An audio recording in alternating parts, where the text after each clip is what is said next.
Welcome to NSR TV news. Sridhar రాజుతో సహా వీళ్ళెవ్వరూ ఈ దేశ పౌరులు కాదు అధ్యక్ష.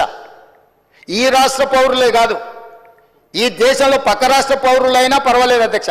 ఎవ్వరు కూడా ఈరోజు ఈ ధరణి పోర్టల్ నిర్వహిస్తున్న టెరాసిస్ కంపెనీ పేరు మీద మొదలయ్యి మారుకుంటూ పేర్లు మారుకుంటూ సంస్థలు మారుకుంటూ దేశాలు మారుకుంటూ ఈరోజు కేమెన్ ఐలాండ్స్కు బ్రిటిష్ వర్జిన్ ఐలాండ్స్కి ఎక్కడికైతే చేరిందో అవి ప్రపంచంలో ఆర్థిక నేరాలకు సంబంధించిన ట్యాక్స్ హెవెన్ కంట్రీస్ అధ్యక్ష. ఆ దేశంలో నేరం చేసిన ఎవడు పట్టుకోలేడు, ఆ దేశం ఎవరికి వివరాలు ఇవ్వదు.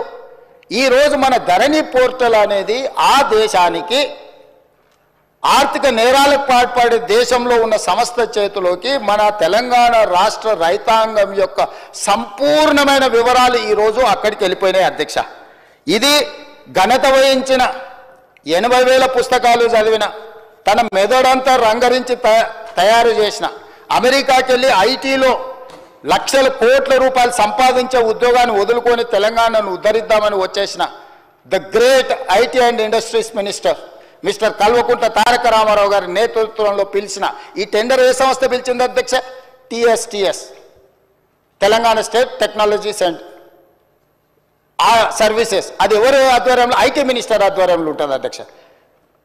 రెవెన్యూ డిపార్ట్మెంట్కు సంబంధించిన వ్యవస్థను నిర్వహించడానికి టెండర్ పిలవడానికి TSTSకి ఇస్తే TSTS టెండర్ పిలిచి ఆ శాఖ మంత్రి KTR గారు ఈరోజు వీళ్ళందరూ ఇప్పుడు నేను చదివి వినిపించిన వాళ్ళు గాదే శ్రీధర్ రాజు, రాహుల్ గోస్వామి, ఆనంద్ కుమార్ ఇట్లాంటి విదేశీ పౌరులు విదేశీ సంస్థల చేతుల్లో ఉన్న కంపెనీలో ధరణి పోర్టల్ పెట్టడంతో పూర్తిగా భద్రంగా ఎవరికి తెలియకుండా ఇదొక కాంట్రాక్చువల్ అగ్రిమెంట్ అధ్యక్ష.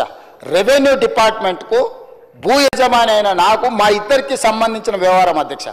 రెవెన్యూ డిపార్ట్మెంట్లో CCLA దగ్గర నా వివరాలు ఉండాలి. నాకు ఆ సంస్థ రెవెన్యూ శాఖకు మాత్రమే సంబంధం ఇది అధ్యక్ష. నాకు ఇచ్చే పాస్బుక్ అయినా నాకు ఇచ్చే ఏ